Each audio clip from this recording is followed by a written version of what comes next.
जय इन सभी साथियों को। राजस्थान के नए भूगोल में आप सभी प्रिय साथियों का स्वागत है। करें शुरुआत। आज अपना नया टॉपिक शुरू होगा। बहुत अच्छा टॉपिक है और समझने वाला टॉपिक है। प्रश्न भी खूब आते हैं एग्जाम में। तुम बताओ क्या हो सकता है टॉपिक। वेरी गुड, पढ़ने लगे रहे तुम तो मन को। राजस्थान की नदियां। राजस्थान की नदियां, ठीक है। देखो, इसको पढ़ने से पहले तुम्हें तीन चार शब्द जानने हैं। देखो, एक देखना है कि दुआब क्या होता है, ठीक है। एक ये जानना है, एक आपको जानना है प्रवाह क्षेत्र क्या होता है। मैं बीच बीच में नाम लूंगा। ये प्रवाह क्षेत्र है। एक ये चीज जानिए इस टॉपिक के अंदर। एक आपको जानना है त्रिवेणी संगम क्या होता है। त्रिवेणी संगम। और लास्ट जो पॉइंट आपको जानना है वो जानना है जल प्रपात। जल प्रपात।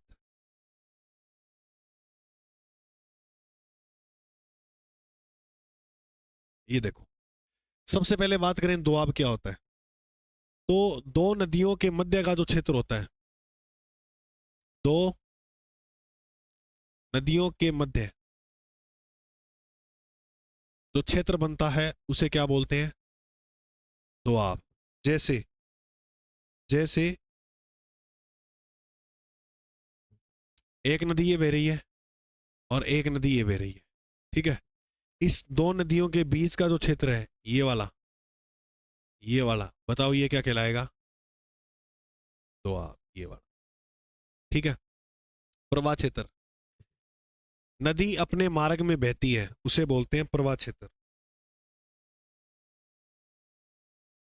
जिस मार्ग में नदी बहती है उसे क्या बोलते हैं, प्रवाह क्षेत्र।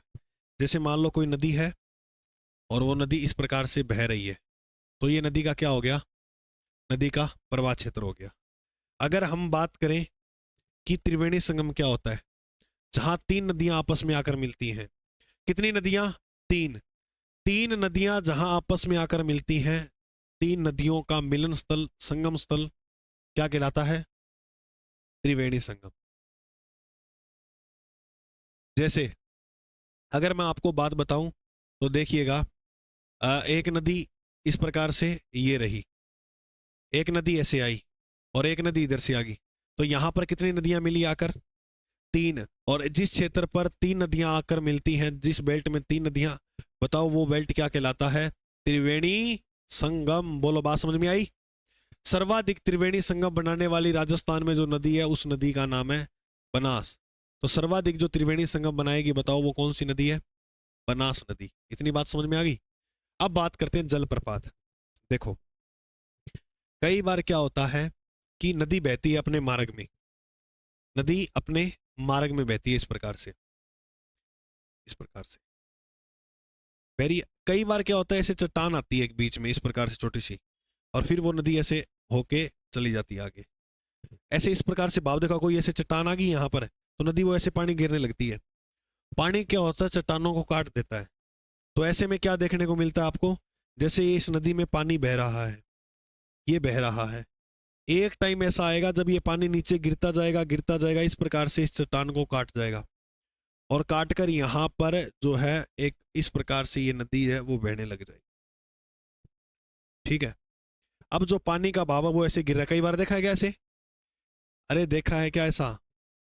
तो इसे क्या बोला जाता है, जल प्रपात। जल प्रपात, ठीक है। इसमें क्या क्या प्रश्न बनेगा, देखो। राजस्थान का सबसे ऊंचा जलप्रपात जो है, राजस्थान का सबसे ऊंचा जलप्रपात है चूलिया। 18 मीटर ऊंचा है। कितना मीटर ऊंचा है, 18। तो चूलिया जलप्रपात जो है ये चंबल नदी पर चित्तौड़गढ़ में है, चूलिया गांव में। चंबल नदी के ऊपर है, और जिला पूछे तो कौन सा है, चित्तौड़गढ़। तो किस नदी के ऊपर बना हुआ है ये, चंबल नदी पे। देखो मेरे भाई, अगर आपसे प्रश्न पूछा जाए विश्व का सबसे ऊंचा जलप्रपात कौन सा है, तो आप उत्तर करोगे एंजल जलप्रपात। और अगर आपसे प्रश्न पूछा जाए भारत का सबसे ऊंचा जलप्रपात कौन सा है, भारत में आप करोगे महात्मा गांधी, महात्मा गांधी, या इसे जोग या गर सपा भी बोलते हैं, जोग या गर सपा। तो ये भारत का सबसे ऊंचा जलप्रपात है। सुनो ध्यान से इधर, एंजल जलप्रपात है दक्षिणी अमेरिका में। कहां पर है? और महात्मा गांधी जो जलप्रपात है वो है कर्नाटक। बिल्कुल सिंपल है। एक प्रश्न और पूछा था, धुआंधार जलप्रपात कहां पर है? तो धुआंधार जो जलप्रपात है वो है मध्य प्रदेश में नर्मदा नदी पर। बस बात खत्म। राजस्थान का इंपॉर्टेंट एक ही जलप्रपात है, चुलिया, जैसे चुलिया, जैसे चंबल, जैसे चित्तौड़गढ़। बस बात खत्म।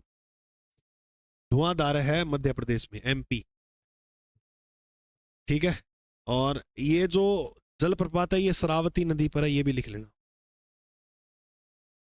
ये शरावती नदी पर है और एंजल कोरो नदी पर है। ये आप इसे थोड़ा तोड़ मोड़ के लिख लो, मेन मेन बातें।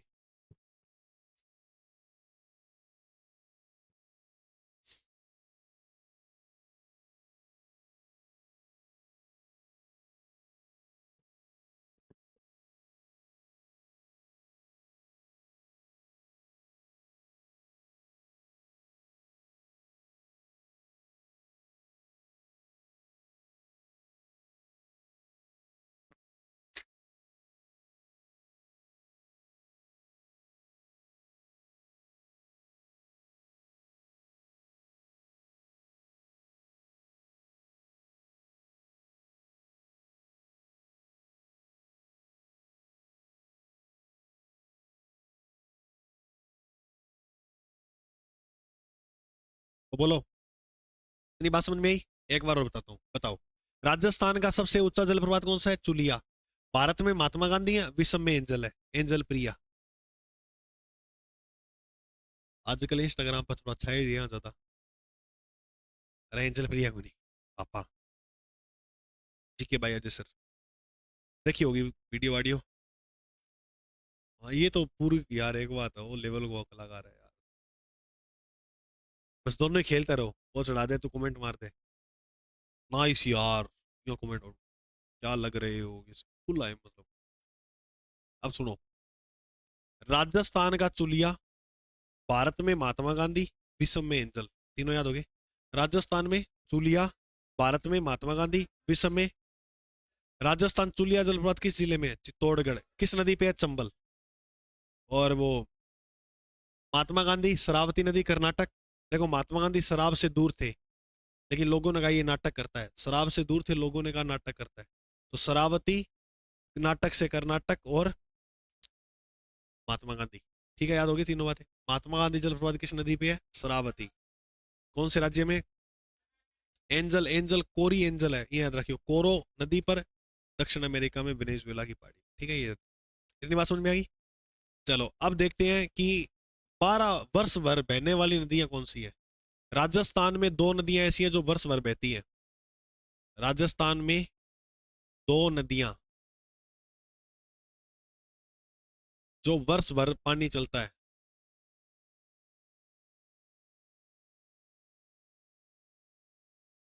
दो नदियों के जो नाम आपसे पूछ लिए जाएं तो आप बोलना, एक तो है माही, और दूसरी नदी जो है उसका नाम क्या है?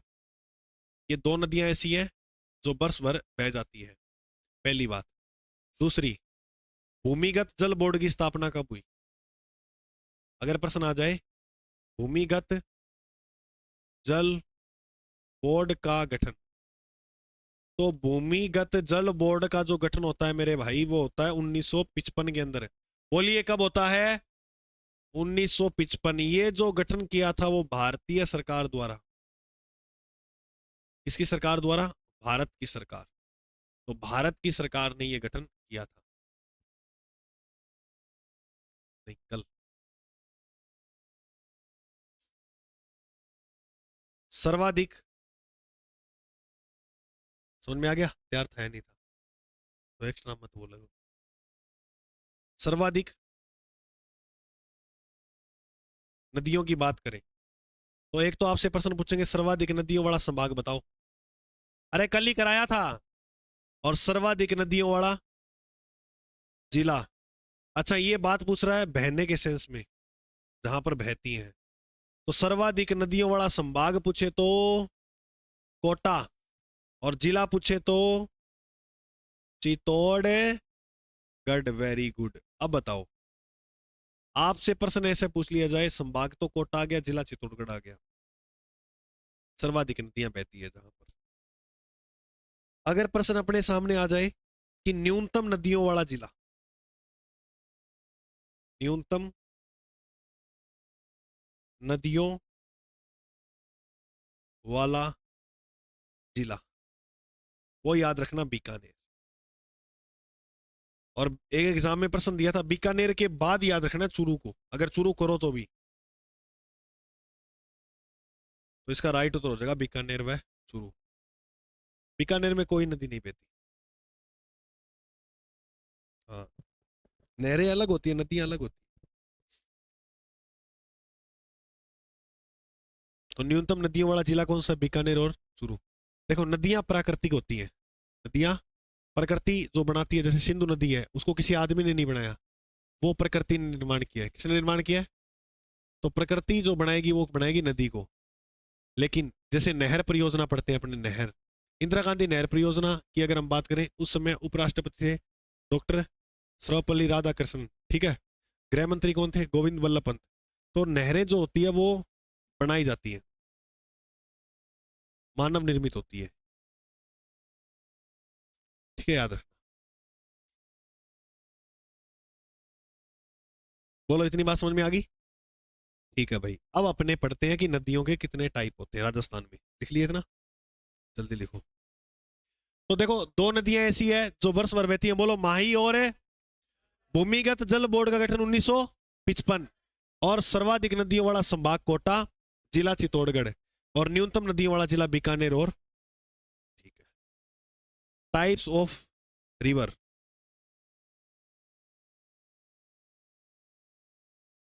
नदियों के प्रकार। राजस्थान में आपने नदी तीन प्रकार की देखने मिले। राजस्थान में जो नदियां मिलती है वो कितने प्रकार की देखने को मिलती है भाई? तीन प्रकार की। चलो देखते हैं वो तीन प्रकार कौन कौन सी नदियों के।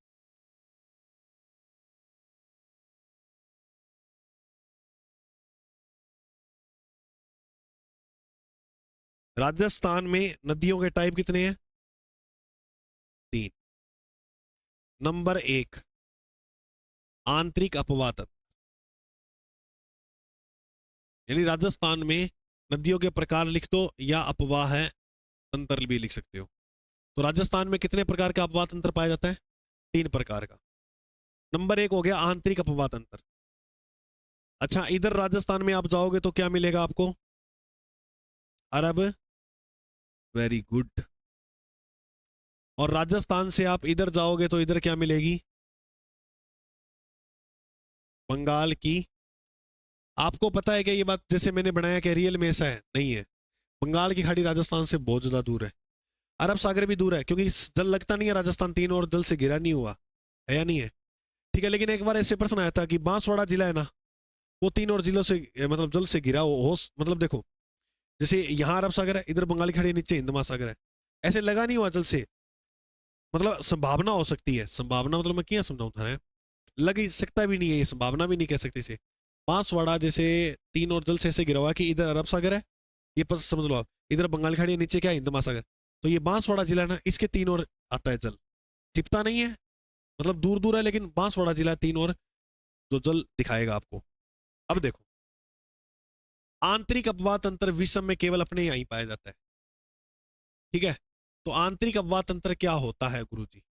वो नदी जिसका उद्गम तो हुआ, वो नदी जिसका उद्गम तो हुआ, लेकिन वो नदी लुप्त किसी सागर या महासागर में, सागर या महासागर में नहीं होगी।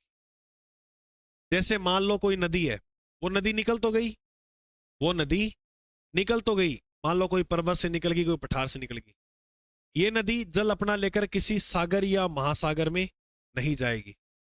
समझ में आ गई? आंतरिक का मतलब यानी राजस्थान का अंदर अंदर ही खत्म हो जाएगा, किसी झील में जल डाल देगी या मिट्टी के अंदर लुप्त हो जाएगी। इस प्रकार से जो नदियां होती हैं उन्हें क्या बोलते हैं? आंतरिक। वह नदी जो राजस्थान से निकली और अपना जल कहां लेकर गई, उन नदियों को क्या बोलते हैं? अरब सागरीय नदियां।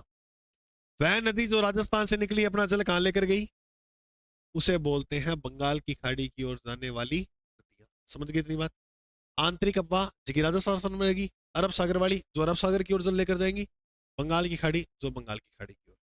एक बार एग्जाम में प्रश्न ये पूछा गया था कि राजस्थान में इनमें से कौन सा अपवाद तंत्र ज्यादा पाया जाता है, सबसे बड़ा अपवाद तंत्र।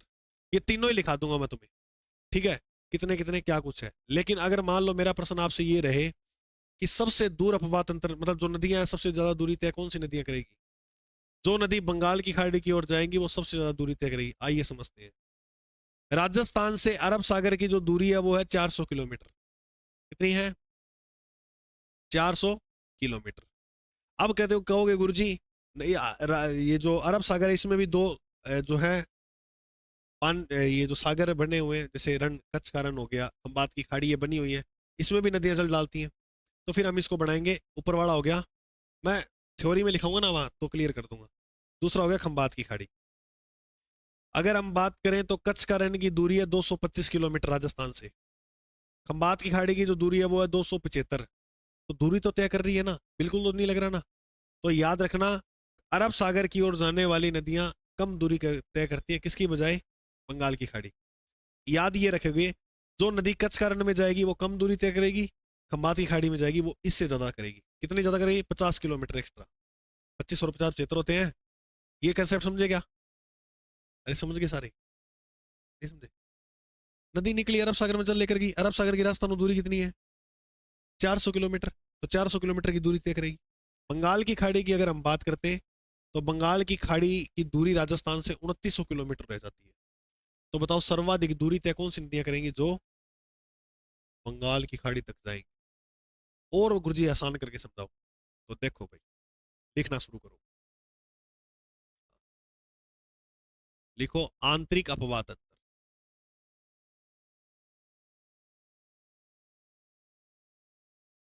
राजस्थान में आंतरिक अपवाद तंत्र सर्वाधिक पाया जाता है, कितना परसेंट? 60%। ठीक है, एक तो ये बात लिखो। इसमें परिभाषा लिखना, वह नदियां जिसका उद्गम तो होता है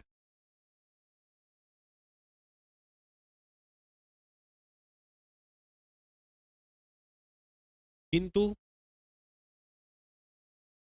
लुप्त किसी सागर या महासागर में नहीं होता है। यह लुप्त किसी सागर या महासागर में नहीं होती। तो ये नदियां लुप्त किसी सागर या महासागर में नहीं होती है। कितना परसेंट देखने को मिलता है? 60%। आंतरिक अपवाद तंत्र की सबसे बड़ी नदी कौन सी है? तो याद रखना, आंतरिक अपवाद तंत्र की सबसे बड़ी नदी जो है उसका नाम है घग्गर नदी। कौन सी नदी है? घग्गर। राजस्थान के अंदर बता रहा हूं मैं, राजस्थान जी के पढ़ा रहा हूं तो राजस्थान की बात करेंगे। पहला नंबर कंप्लीट। पॉइंट नंबर 2, दूसरे पॉइंट में आप लिखोगे अरब सागरीय।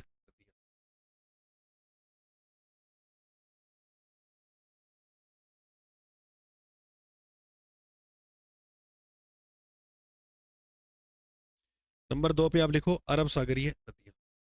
अरब सागर में जो नदियां जाएंगी वो कितना परसेंट जल लेकर जाएंगी? 17%। 17%।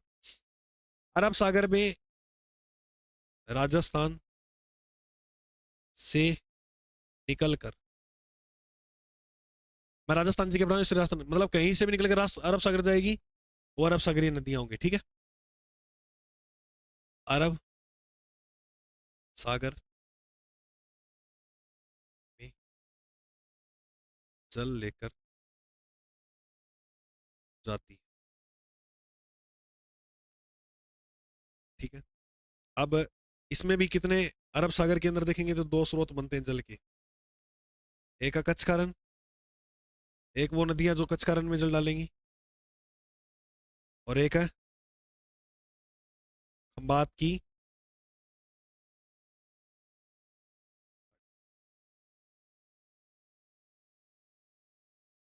मुझे एक बात बताओ, लूनी नदी अपना जल कहाँ डालती है? कच्छ कारण। और माही नदी अपना जल कहाँ डालती है?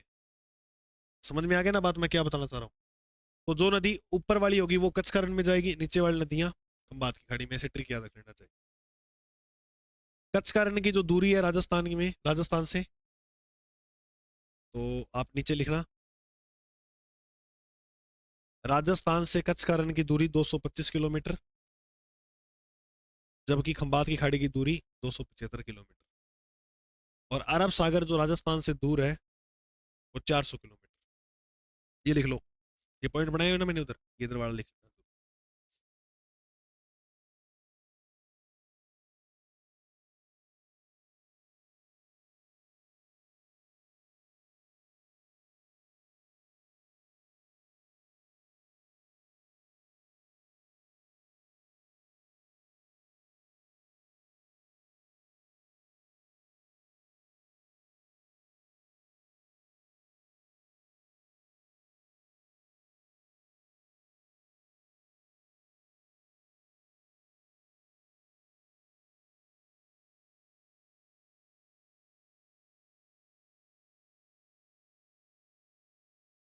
हाँ भाई, उतार लिया सभी ने। अब लिखो बंगाल की खाड़ी। बंगाल की खाड़ी की ओर जाने वाली नदियां।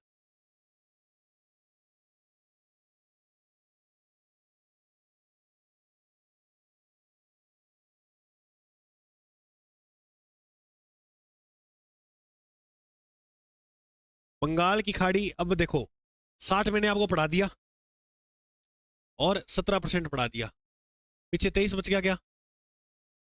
तो 23% जो नदियां हैं वो कहाँ जाएंगी? राजस्थान से बंगाल की खाड़ी। तो राजस्थान में सबसे बड़ा जो अपवाह तंत्र पाया जाता है एक नंबर पे, वो कौन सा है? आंतरिक। Very good. दूसरा, बंगाल की खाड़ी का तंत्र।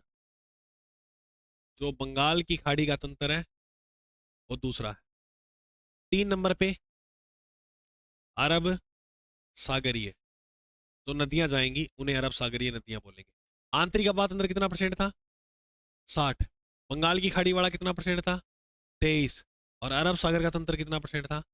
यानी 17% राजस्थान की नदियां अरब सागर में जाती हैं और 23 बंगाल में और 60 आंतरिक में ही रह जाती हैं। तो राजस्थान में सबसे बड़ा जो है वो आंतरिक अपवाह तंत्र ही पाया जाता है। राजस्थान से बंगाल की खाड़ी की दूरी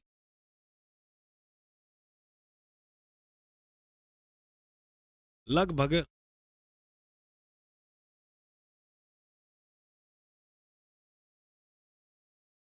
2900 किलोमीटर है।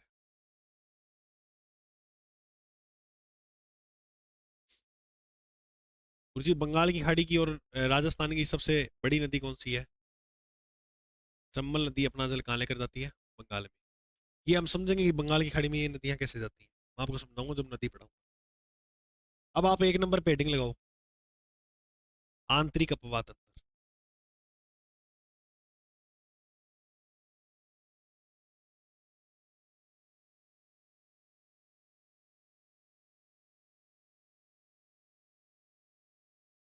आंतरिक अपवाह तंत्र। आंतरिक अपवाह तंत्र। आंतरिक अपवाह, मैंने कितना परसेंट लिखाया था ये? तो सर्वाधिक यही है। सर्वाधिक कौन सा है? आंतरिक अपवाह। अब आंतरिक अपवाह तंत्र की प्रमुख नदियां कौन कौन सी हैं? पहले तो वो सीधी सीधी याद होनी चाहिए हमें, क्योंकि एग्जामिनर सीधा पूछ लेगा कि निम्न में से कौन सी अरब सागर वाली नदी है, निम्न में से कौन सी बंगाल की खाड़ी वाली नदी है, निम्न में से कौन सी आंतरिक अपवाह की। पहला काम क्या है? इतना समझाया, इतना समझ में आया क्या? तुम ये बताओ। अब पहला काम अपने को याद ये करना है कि आंतरिक अपवाह की नदियां कौन कौन सी, सॉरी पढ़ेंगे, लेकिन उससे पहले मैं एक बार और बता देता हूँ। तो आप समझ में आया? प्रवाह क्षेत्र समझ में आया? नदी बहती है। त्रिवेणी संगम समझ में आया, जहां 3 नदियां आपस में मिलती है। जल प्रवाह समझ में आया? तो बताओ, राजस्थान का सबसे ऊंचा जल प्रवाह चूलिया, भारत में महात्मा गांधी, विश्व में एंजल। धुआंधार बताओ कहां है? किस नदी पर? नर्मदा नदी पर। राजस्थान में दो नदियां ऐसी है जो वर्ष भर बहती है, चंबल और माही। भूमिगत जल बोर्ड का गठन कब होता है? 1955 में। सर्वाधिक नदियों वाला संभाग, जिला, न्यूनतम नदियों वाला जिला कौन सा है? बीकानेर और चूरू। ठीक है। फिर आंतरिक हवा तंत्र समझाया। राजस्थान में मुझे आप बताओ कि आंतरिक हवा तंत्र कितना परसेंट है?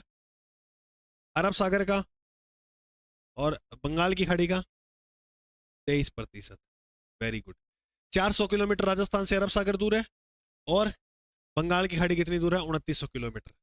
सबसे ज्यादा दूरी तय कौन करेगी? बंगाल की खाड़ी की ओर जाने वाली नदियां। ये बात समझ में आई आपको? आंतरिक वह नदी जिसका उद्गम तो होता है लेकिन वो लुप्त किसी सागर या महासागर में नहीं होगी, अभी मैं बताऊंगा तुम्हें। अरब सागर जो अरब सागर में जल डालेगी, और बंगाल की खाड़ी जो बंगाल की खाड़ी में जल डालेगी। प्रमुख नदियां कौन कौन सी है उसकी एक प्यारी सी आप ट्रिक रखना, याद सारी नदियां याद हो जाएंगी आपको। बोलो। घग्गर। अरे बोलो, घग्गर का काम। बस। सारू वे के। घग्गर का काम सारू वे के। बोलो। घग्गर का काम सारू वे के। घग्गर का काम सारू वे के।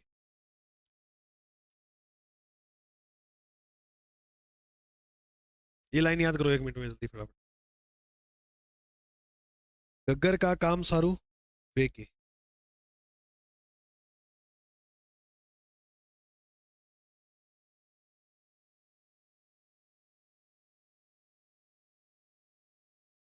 ठीक है, याद होगी? बोलना, आप बोलो। आप बोलना। Very good, very good. आप बोलो। इधर बोलो भाई।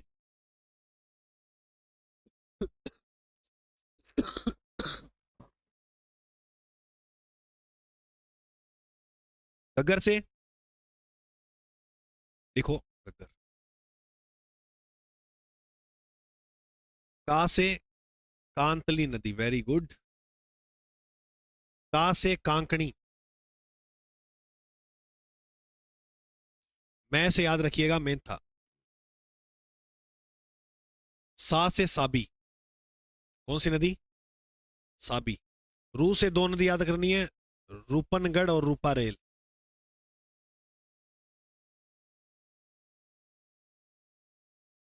आ गया तेरा फूफा, इधर देख। बै से याद करनी है बांडी। के से याद करनी है कुंकुद।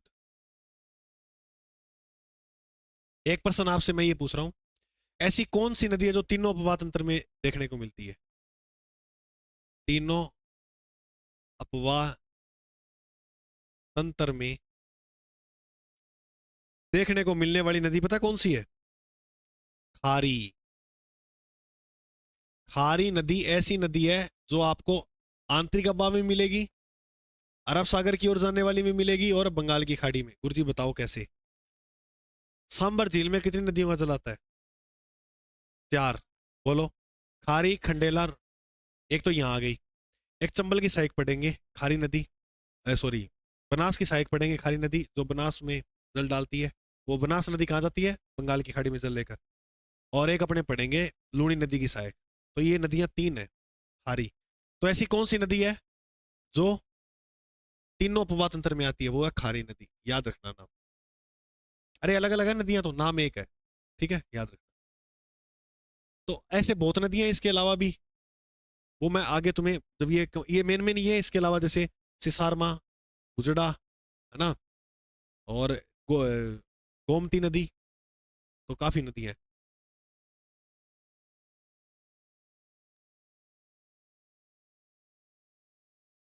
वो धीरे धीरे अपने पढ़ने के बाद जो है शुरुआत करते हैं। चलो, आज जो नदी शुरू करते हैं उस नदी का नाम है घग्गर। जिले चेंज हुए हैं क्या? भयंकर हो गए नदियों में तो। पूरा मानचित्र में करेंगे, पूरा का पूरा। ठीक है, नदियों टॉपिक को। और नए वाले मानचित्र में पढ़ाऊंगा आपको मैं।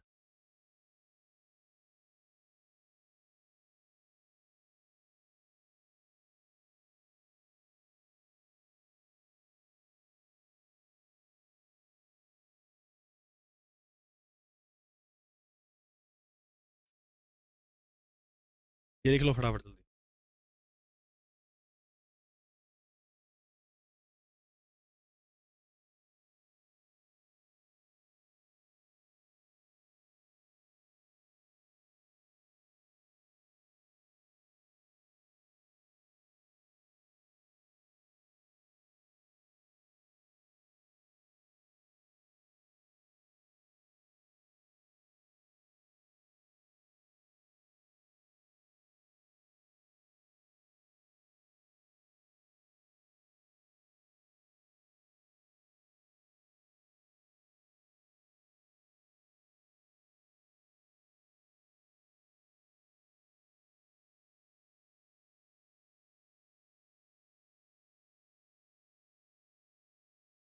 ये है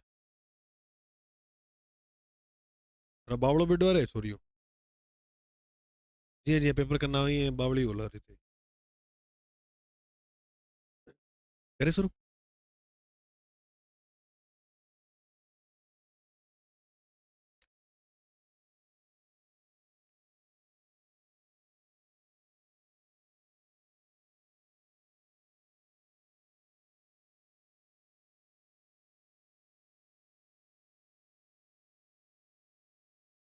ये रहा अपना नया जिला।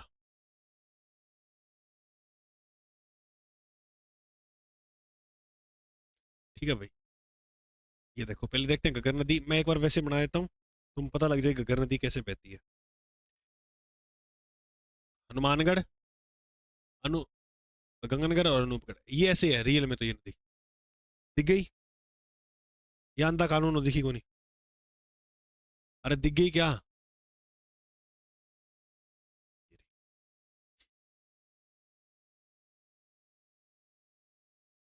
ऐसे ये कौन सी नदी है, अब इसको समझो। ये तो 3 जिलों में, पहले 2 जिलों में बहती थी, गंगनगर, हनुमानगढ़। अब 3 जिले हो गए, अब 3 जिले पढ़ते हैं अपने, पहले उससे पहले आपको 2-3 बातें और सीखनी है। देखो अरावली पर्वतमाला अपने ऐसे है, तो अरावली को उत्तरी अरावली, मध्य अरावली, दक्षिण अरावली ऐसे पढ़ रहे थे। हिमालय ऐसे नहीं है, हिमालय पर्वतमाला ऐसे फैली हुई है। टोटल हिमालय की 4 श्रेणियां हैं। कितनी श्रेणियां हैं, और इस प्रकार से ये चौथी श्रेणी, ये वाली। ये कौन सी श्रेणी है, चौथी। हिमालय की जो चौथी श्रेणी है वहां पर एक मंदिर, और ये इस प्रकार से जो मंदिर है वो है कालका माता का, कालका माता। गुरुजी हिमालय की जो अंतिम श्रेणी है इसका नाम क्या है, इसका नाम है शिवालिक हिमालय। शिवालिक सबसे नवीन श्रेणी यही है, और सबसे भारी श्रेणी भी यही है। सबसे नई श्रेणी कौन सी है, शिवालिक। हिमालय की सबसे नवीन है और सबसे भारी श्रेणी है। सबसे अंत में बनी श्रेणी भी यही है, अंतिम। अंतिम श्रेणी भी कौन सी है, शिवालिक। ये 3 बातें याद रखना। सबसे अंतिम है, सबसे नई है। देखो दुनिया की सबसे नवीन पर्वतमाला तो हिमालय है, उसमें भी सबसे नई कौन सी है, शिवालिक। तो कालका माता का जो मंदिर है, अब उसको पढ़ने से पहले अपने एक थोड़ा सा डायग्राम लेते हैं राजस्थान।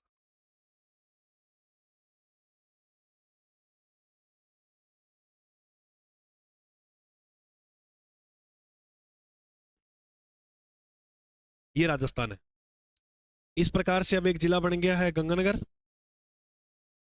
ये हनुमानगढ़ हो गया, और इधर जाएंगे तो ये इधर अनूपगढ़। 3 जिले हैं।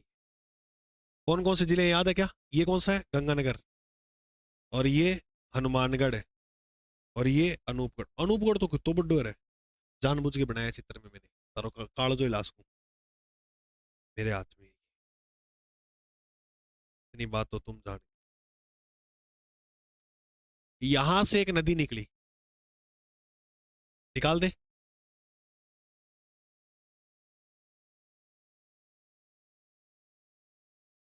एक बार रोको इन्हें, इत तो पढ़ाओ सरी जितनी आई है नदियां, पढ़े। तो इस नदी का जो उद्गम स्थान है, बताइए उद्गम कहां से हुआ। तो इसका जो उद्गम होता है वो होता है हिमाचल प्रदेश। हिमाचल, हिमाचल प्रदेश में कहां से, कालका माता के मंदिर। कालका माता के मंदिर हिमाचल प्रदेश से ये नदी निकली।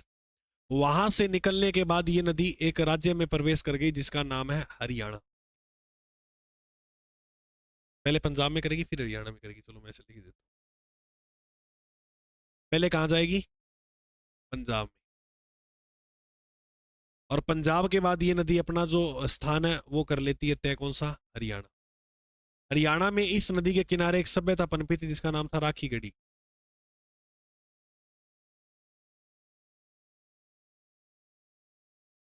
तो बताओ राखी गढ़ी सभ्यता हिसार में किस नदी किनारे है, घग्गर नदी किनारे। ये प्रश्न आता है एग्जाम में। राखी गढ़ी जो सभ्यता है वो किस नदी किनारे है, घग्गर नदी किनारे। कहां पर है, हिसार। ठीक है, ये बात याद रखना। अब गुरुजी इसका राजस्थान में प्रवेश होगा, बिल्कुल वही होगा। यहां से इस स्थान से इसका राजस्थान में प्रवेश हुआ। यहां पर यह नदी एक झील का निर्माण करती है और वो गांव ही उसी झील के नाम पे बना है, या उस झील का नाम आप याद रखो तो रख लेना तलवाड़ा। नीची, ऊंची तो है नक्की झील। राजस्थान की सबसे सबसे ये कैसी है, नीची, और ऊंची पूछे तो नक्की झील। तलवाड़ा झील कौन सी तहसील, तलवाड़ा गांव है ये आता है टिब्बी तहसील में। गांव कौन सा है, तलवाड़ा, इसलिए तलवाड़ा झील को पढ़ लेंगे। यहां पर इस नदी का प्रवेश हो जाता है राजस्थान। तो राजस्थान में घग्गर नदी का प्रवेश किस गांव से, तलवाड़ा। झील बोले तो भी तलवाड़ा, और तहसील बोले तो टिब्बी। टिब्बी तहसील में राजस्थान में ये प्रवेश करेगी। ठीक है, ये हो गया इसका प्रवेश बिंदु। अब ये नदी प्रवेश करने के बाद थोड़ी आगे और बहेगी।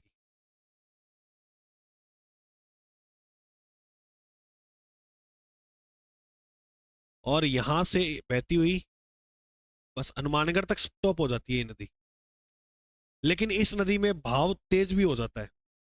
जैसे कई बार वर्षा ज्यादा हुई हिमालय की पहाड़ियों में, ये प्रश्न आया था राजस्थान में कि जब हिमालय की पहाड़ियों में अधिक वर्षा होगी तो बाढ़ कहाँ आएगी, तो घग्गर नदी में ही आएगी बाढ़। हिमालय से तो एक ही नदी आती है अपने, एकमात्र हिमालय का जल लाने वाली नदी कौन सी है, घग्गर। ये और हिमालय से कोई नदी जल नहीं लेके आती। तब कहता हूं मैं इसको समझना जरूरी है नदी को। अब ये नदी हनुमानगढ़ में प्रवेश करने के बाद थोड़ी आगे बहेगी और गंगानगर, गंगानगर में बहती हुई अनूपगढ़, और अनूपगढ़ में यहां पर इस नदी का जो है अंतिम बिंदु बन जाता है यहां।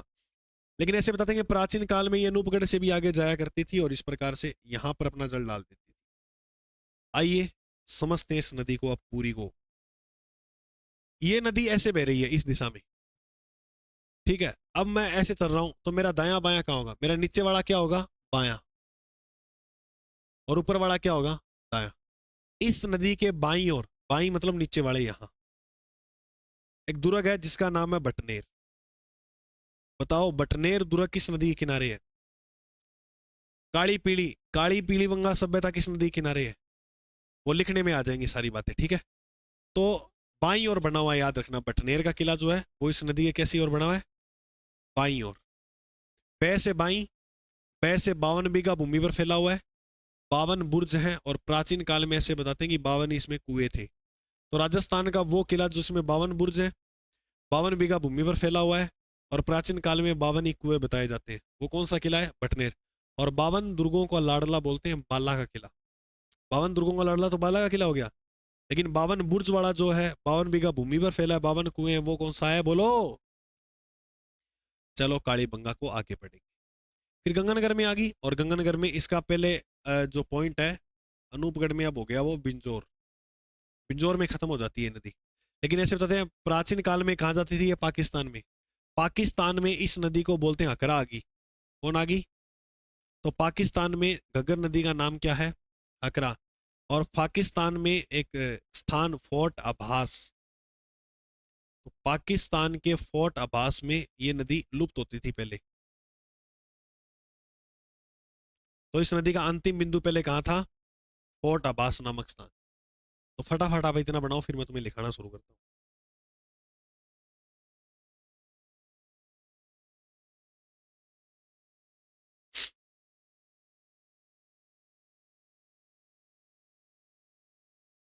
अच्छा, लैला मजनू की मजार किस नदी किनारे, अरे यही तो है, बिंजोर में तो बनी है लैला मजनू की मजार। यहीं पर क्या बना हुआ है, लैला मजनू मजार।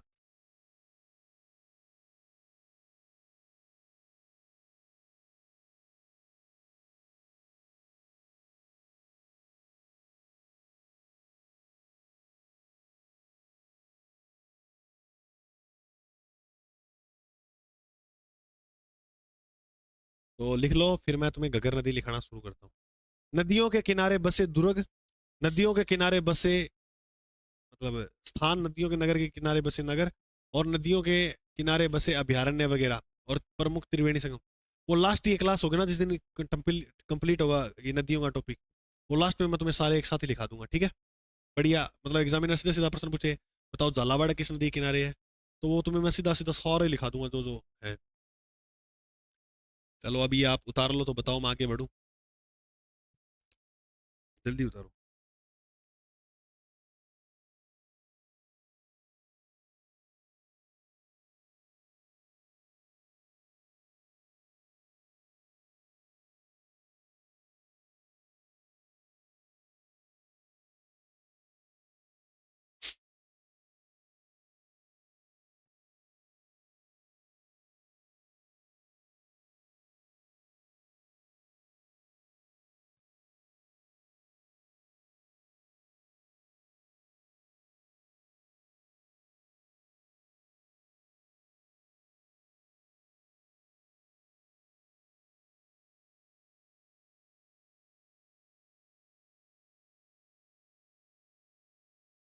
करें भाई शुरू, चलो लिखो।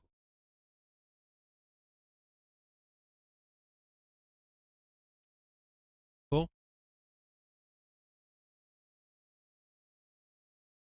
एक घाघरा नदी भी है भाई, बिहार में बहती है घग्गर नदी। पहला प्रश्न अपने ये देखेंगे कि उद्गम वगैरह तो लिख लिया आपने सारा, वो चित्र बनाया ना, ठीक है। तो इसका विस्तार कितने राज्यों में है बताओ, ये प्रश्न बताओ। चार, बस ये नहीं भूलना है। बोलो, पहला हिमाचल प्रदेश, हिमाचल प्रदेश के बाद ये नदी अपना जल कहाँ लेकर जाती है? पंजाब, और पंजाब के बाद हरियाणा, और राजस्थान है नहीं क्या, तो फिर चार हो गए ना, ये हो गया राजस्थान। इसका विस्तार कितने राज्यों में है? चार। वो कुल लंबाई, कुल लंबाई इसकी है 465 किलोमीटर। लेकिन अपने राजस्थान का जीके पढ़ रहे हैं इसलिए 465 में से याद रखना राजस्थान में कितनी है। तो राजस्थान में है 135 किलोमीटर। राजस्थान के 165 किलोमीटर जो है, 135 किलोमीटर है, वो कितने जिलों में है? तीन, क्रम से बोलो। पहला जिला हनुमानगढ़, वेरी गुड। हनुमानगढ़ के बाद जल कहां लेकर जाती है? गंगानगर, और गंगानगर के बाद ये जो जल लेकर जाती है वो कहां जाती है? तो अब इसका जो अंतिम पॉइंट माना जाएगा वो कहां माना जाएगा? अनूपगढ़। अनूपगढ़ में स्थान है बिंजोर, तो बिंजोर में इसका जल क्या हो जाता है? लुप्त हो जाता है। अब ये नदी पूरी पाकिस्तान तक जाती नहीं।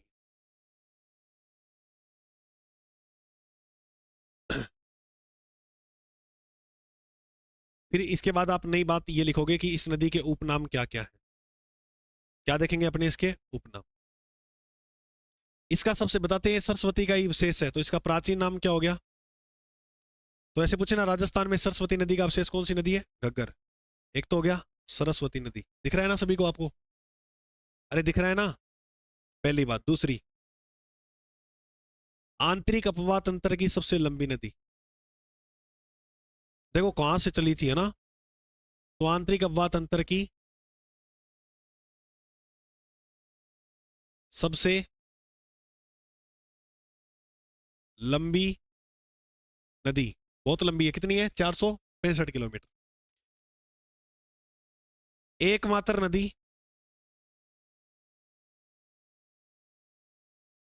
जो अंतरराष्ट्रीय सीमा बनाती है, राजस्थान की एकमात्र नदी है भाई, अंतरराष्ट्रीय सीमा। अंतरराज्य की बात नहीं कर रहा, अंतरराज्य सीमा बनाती है चंबल। अंतरराष्ट्रीय सीमा बनाने वाली जो नदी है उसका नाम क्या है? घग्गर। और अंतरराष्ट्रीय सीमा किस देश के साथ लगाती है? देखो, एक होता है अंतरराज्य, एक होता है अंतरराष्ट्रीय। जब दूसरे देश के साथ लगे तो वो होता है अंतरराष्ट्रीय, दूसरे राष्ट्र के साथ लग रही है। अंतरराज्य का मतलब होता है कि अपने ही किसी राज्य के साथ लगे। जैसे चंबल नदी की अगर हम बात करें तो वो मध्य प्रदेश के साथ जो है वो क्या बनाती है? अंतरराज्य सीमा। एकमात्र नदी जो अंतरराष्ट्रीय सीमा बनाती है वो ये हो गई। हिमालय से जल लाने वाली भी एकमात्र नदी है।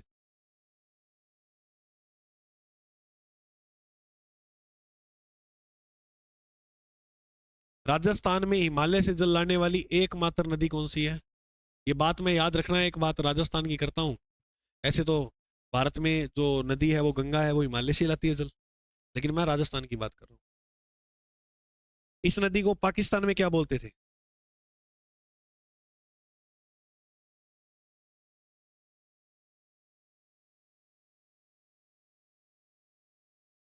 घग्गर को पाकिस्तान में अकरा कहते हैं। उसके बाद सोतर नदी, सोतर नदी इसका नाम है। सोतर, मृत नदी भी कहते हैं। लेटी हुई नदी, लेटी हुई नदी किसे बोलते हैं? घग्गर को। ठीक है। ध्वसदती, ध्वसवती नदी, सरस्वती लिख दिया ना। तो सोतर, मृत, लेटी हुई, हकरा लिख दिया, ध्वसदती लिख दिया। और इसके बाद जो आप नाम याद करोगे, नट, नट नहीं लिखना। नट नदी किसे कहते हैं? वो अपनी घग्गर को ही बोला जाता है। नाली तो इसका प्रवाह क्षेत्र है। और सारा इंपॉर्टेंट बात की याद करनी है, वो है राजस्थान का शोक। अभी ये थोड़े दिन पहले आई थी तो शोक पता लगा था ना, बेचारे लोगों ने घर छोड़ दिए थे अपने। राजस्थान का शोक किसे कहते हैं? अब मैं कुछ शोक नदियां लिखा रहा हूं, मैं आपको यहां पर लिख लेना। देखो, अगर आपसे प्रश्न पूछे बिहार का शोक,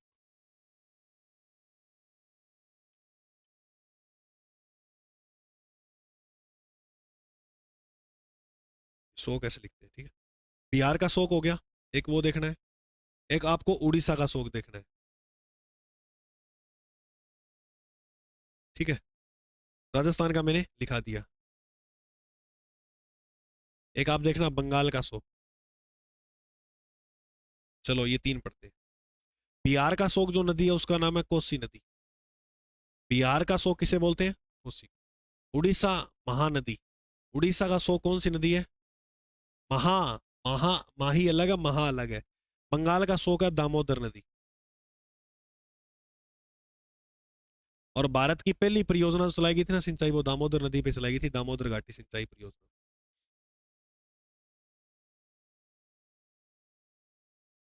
लिखो जल्दी इतना।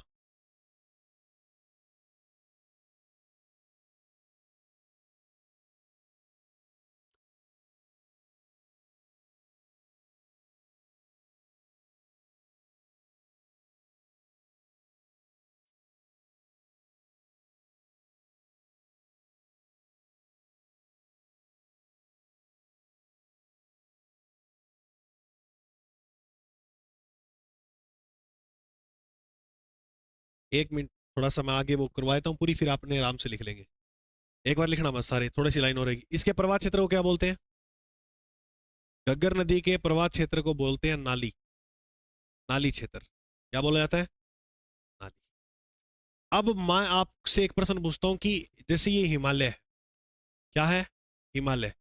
मान लो हिमालय की पहाड़ियों में अधिक वर्षा होती है। हिमालय की पहाड़ियों में अधिक वर्षा होने पर बरसात कहां होगी? हिमालय में होगी। Very good. तो हिमालय में पानी का भाव क्या हो जाएगा? तेज हो जाएगा। जिस कारण बाढ़ कहां आएगी? हनुमानगढ़ जंक्शन में घग्गर नदी से। ठीक है। तो हिमालय की पहाड़ियों में अधिक वर्षा होने पर, अधिक वर्षा होने पर घग्गर नदी में बाढ़ आएगी, क्योंकि हिमालय से नदी कौन सी निकलती है। तो घग्गर नदी में भी बाढ़ जो आएगी वो कहां से आएगी?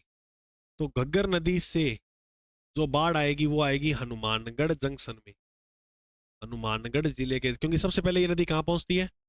तो देखो, सोच के देखो, ये ऐसी नदी बह रही है, सबसे ज्यादा जल कहाँ आएगा? जो पहला जिला होगा। तो पहला जिला कौन सा है? तो सबसे ज्यादा जो वर्षा होगी, जो बाढ़ आएगी, वर्षा नहीं बाढ़, जो सबसे ज्यादा बाढ़ आएगी वो आएगी हनुमानगढ़ जंक्शन में। हनुमानगढ़ जंक्शन में बाढ़ आएगी।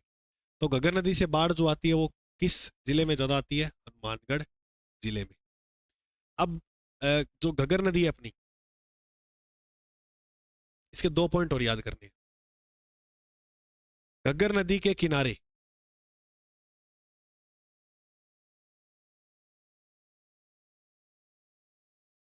कौन सी सभ्यता बसी हुई है? और इस नदी के किनारे कौन से नगर है, और जो भी कुछ विशेष बातें हैं वो इसके अंदर लिख दूंगा मैं।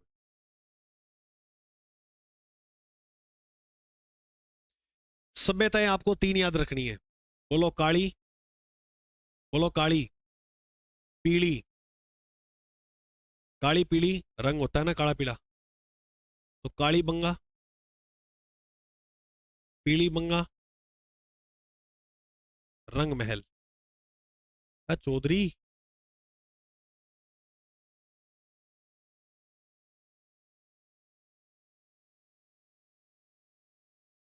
चौधरी तू तो कई दिन हो गया दिखे ही कोनी। काली बंगा की जो खोज की थी वो ए घोष, अमलानंद घोष ने। काली बंगा का अर्थ क्या होता है? शाब्दिक अर्थ काले रंग की चूड़ियां। काली बंगा सिंधी भाषा का शब्द है। कौन सी भाषा का शब्द है?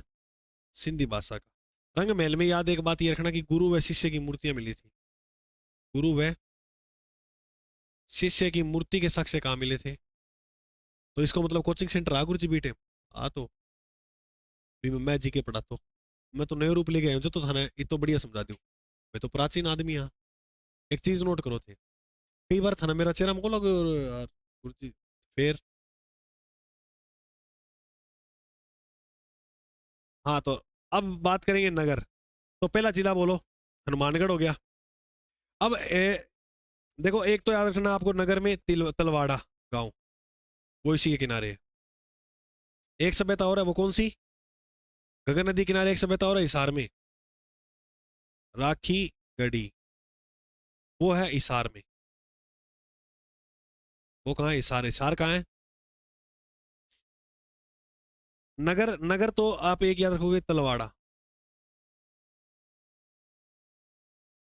गांव है। अनूपगढ़ वगैरह वो मैंने लिखाई दिया कि इसका विस्तार है, ठीक है। और एक लिखना बिंजोर।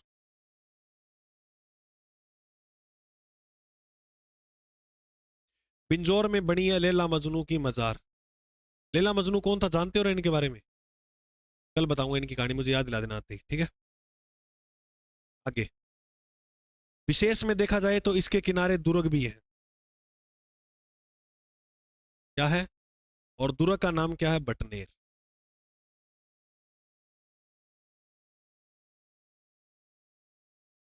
ये बाईं ओर है, गगर नदी के बाईं ओर बना है वो किला, कौन सा है? बटनेर। यह राजस्थान का सबसे प्राचीन किला है।